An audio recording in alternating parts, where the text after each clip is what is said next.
Alright, so in this problem, I have 8 to the power of x is equal to 80. So I'm going to first start by rewriting 80 as 8 times 10. So now I have 8 to the power of x is equal to 8 times 10. And now I'm going to go ahead and divide both sides by 8. So then these two cancel out, and I get 8 to the power of x over 8 is equal to 10.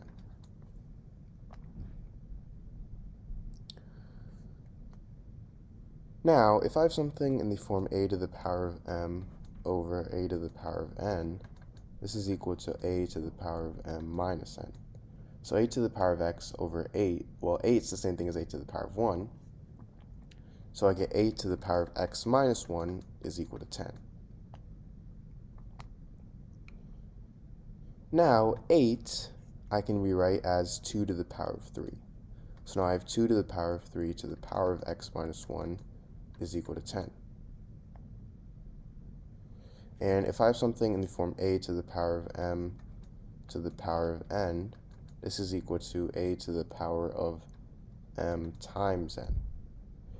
So 2 to the power of 3 to the power of x minus 1, that's going to equal 2 to the power of 3 times x minus 1.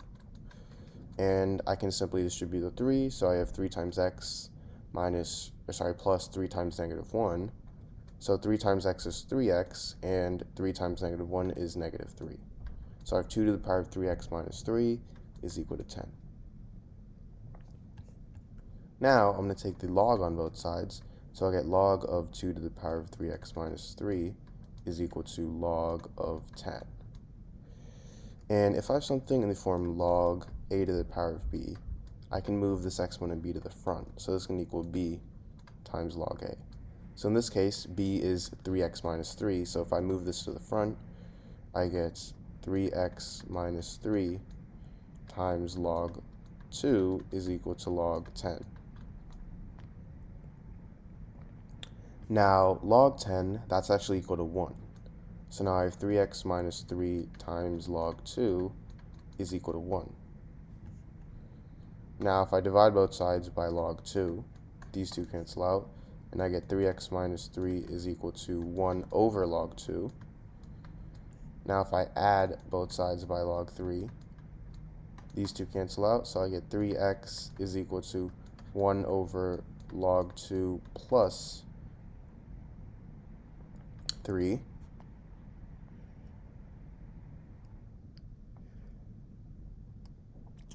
And 1 over log 2, that's the same thing as 1 over 0.301 plus 3, which is equal to 3.3223 plus 3.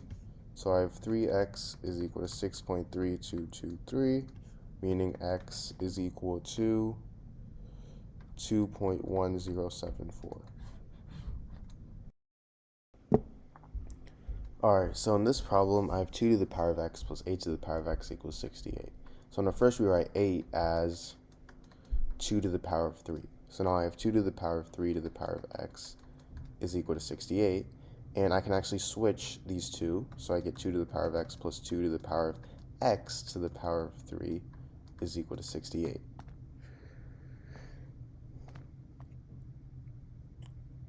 Now I'm going to let 2 to the power of x equal to the variable y. So now I have y plus y to the power of 3 minus 68 is equal to 0. And this is the same thing as y to the power of 3 plus, I'm going to write y as 17y minus 16y minus 68 is equal to 0. And now I get y to the power of 3 minus 16y plus 17y minus 68 is equal to 0. So I simply switch the places of 17y and negative 16y. And now from y to the power of 3 minus 16y, I'm going to factor out y. So I get y times y squared minus 16 plus from 17y minus 60, I'm going to factor out 17. So I get 17 times y minus 4 is equal to 0. And it's the same thing as y times y plus 4 times y minus 4. That's equal to y squared minus 16 plus 17 times y minus 4 is equal to 0. Now if I factor out y minus 4, I get y minus 4 times y plus plus 17 is equal to 0. And this is equal to y minus 4 times y squared plus 4y plus 17 is equal to 0. So now this gives me two equations.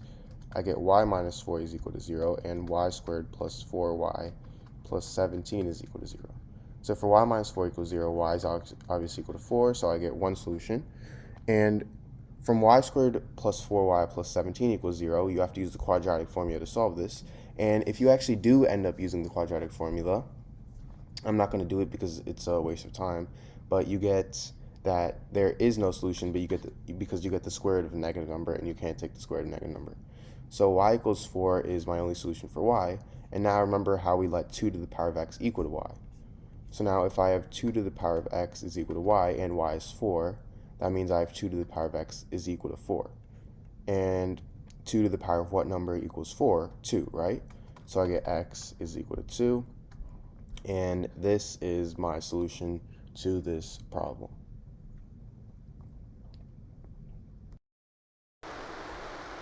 Alright, so in this problem, I have 2 to the power of x plus y minus 2 to the power of x is equal to 120. So obviously, I want to find the values of both x and y for this. So for my solution, I'm going to first start by using the property of exponents that states that a to the power of m plus n, this is the same thing as a to the power of m times a to the power of n. Meaning 2 to the power of x plus y, I can rewrite this as 2 to the power of x times 2 to the power of y, and I have this minus 2 to the power of x is equal to 120.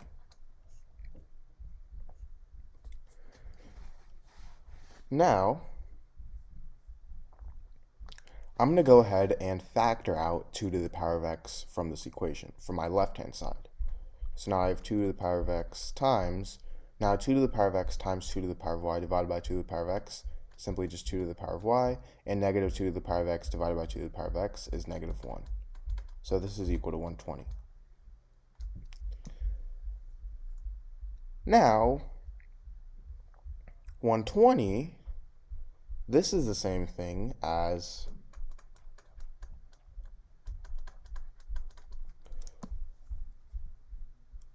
eight times 15. And notice how 2 to the power of x, this is going to result in an even number because 2 to the power of any number is going to be even.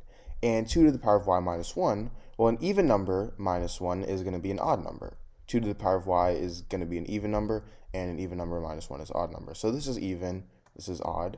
And notice how 8, this is even, and 15, this is odd. So I have an even number times an odd number is equal to an even number times an odd number. So this means that both the even numbers are equal to each other. So 2 to the power of x is equal to 8. And both the odd numbers are equal to each other. So 2 to the power of y minus 1 is equal to 15. So let's first start by solving 2 to the power of x equals 8. So 8, this is the same thing as 2 to the power of 3. So now I have 2 to the power of x is equal to 2 to the power of 3. And this means that x is equal to 3. Now for 2 to the power of y minus 1, I can add 1 on both sides. So I get 2 to the power of y equals 16. 16 is 2 to the power of 4. So I have 2 to the power of y is equal to 2 to the power of 4. So this means that y equals 4. So my value of x is 3 and my value of y is 4.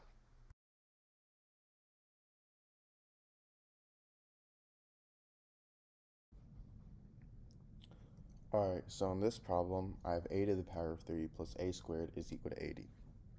So to solve this, I'm going to first start by subtracting 80 on both sides. So I get a to the power of 3 plus a squared minus 80 is equal to 0. Now I'm going to rewrite this as a to the power of 3 plus a squared minus 64 minus 16 is equal to 0. So I simply wrote negative 80 as negative 64 minus 16. And now, negative 64, I'm going to rewrite that as negative 4 to the power of 3. So I have a to the power of 3 minus 4 to the power of 3 plus a squared minus 16, I'm going to write as 4 squared. Now, if I have something in the form a to the power of 3 minus b to the power of 3, this is going to equal a minus b times a squared plus ab plus b squared. And if I have something in the form a squared minus b squared, this is equal to a plus b times a minus b. So in this case, if by using these two properties, I'm going to end up with a minus 4 times a squared plus 4a plus 16 plus a plus 4 is equal to 0.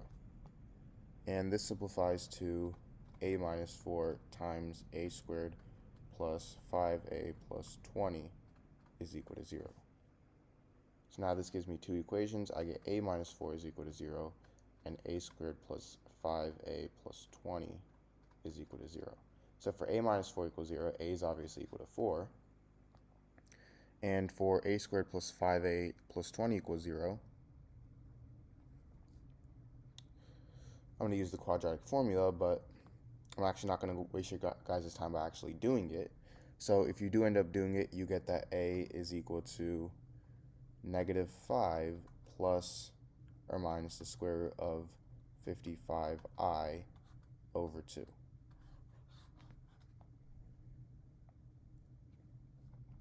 And the reason, actually what you should get is a equals negative 5 plus or minus the square root of negative 55 over 2. And the square root of negative 55, I can rewrite that as the square root of 55 times the square root of negative 1. And if you guys already didn't know, the square root of negative 1 is equal to the imaginary number I. So if I replace I with the square root of negative 1, I get a is equal to negative 5 plus or minus the square root of 55 I over 2. So that's how I got square root of 55i.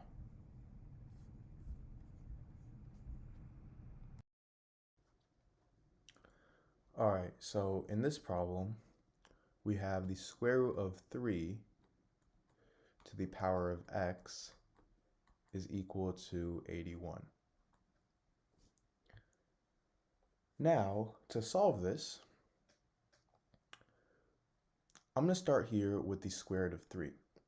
So let's just ignore everything else for a second and focus on the square root of 3. Now, the square root of a number is, say the square root of x. This is the same thing as x to the power of 1/2. Because basically, the root here is 2, but we just don't write that. And the cube root of a number, that's that number to the power of 1 over 3, because we have a 3 over here. So the square root of 3, we can think of 3 as x in this case, and we can rewrite this as 3 to the power of 1/2. So now, if I substitute in 3 to the power of 1/2 for square root of 3, I get 3 to the power of 1/2 to the power of x is equal to 81.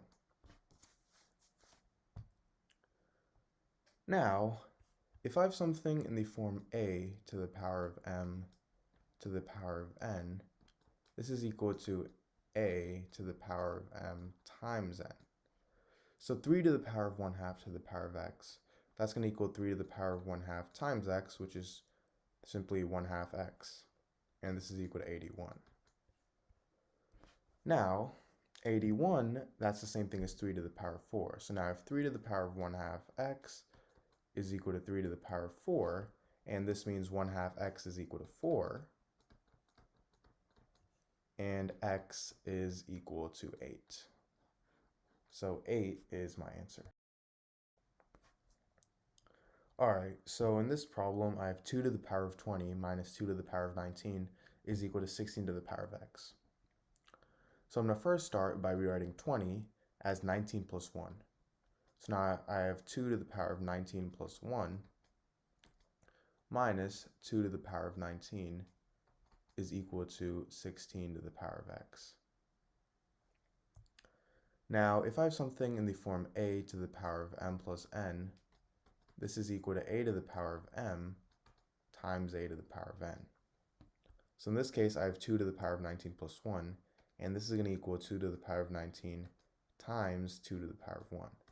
Now I have this minus 2 to the power of 19 is equal to 16 to the power of x. Now from here, if I factor out 2 to the power of 19 from my left-hand side, I get 2 to the power of 19 times 2 to the power of 1 minus 1 is equal to 16 to the power of x. And 2 to the power of 1 minus 1, that's simply equal to 1. And anything times 1 is itself. So I have 2 to the power of 19 is equal to 16 to the power of x. Now, 16, that's the same thing as 2 to the power of 4. So now I have 2 to the power of 19 is equal to 2 to the power of 4 to the power of x. And if I have something in the form a to the power of m to the power of n, this is equal to a to the power of m times n. So 2 to the power of 4 to the power of x, that's going to equal 2 to the power of 4 times x, which is also 2 to the power of 4x. Now, if I have something in the form a to the power of m is equal to a to the power of n, this means that m is equal to n. So in this case, 19 is equal to 4x. Now we have a simple equation here. All I have to do is divide both sides by 4, and I get x is equal to 19 over 4. Now, to check, my original equation was 2 to the power of 20 minus 2 to the power of 19 is equal to 16 to the power of x. Now, 2 to the power of 20 minus 2 to the power of 19, we already know that's 2 to the power of 19. So we get 2 to the power of 19 is equal to 16 to the power of 19 over 4. Now 16, that's the same thing as 2 to the power of 4, so now I have 2 to the power of 4 to the power of 19 over 4, and these two 4's cancel out, so I get 2 to the power of 19 is equal to 2 to the power of 19.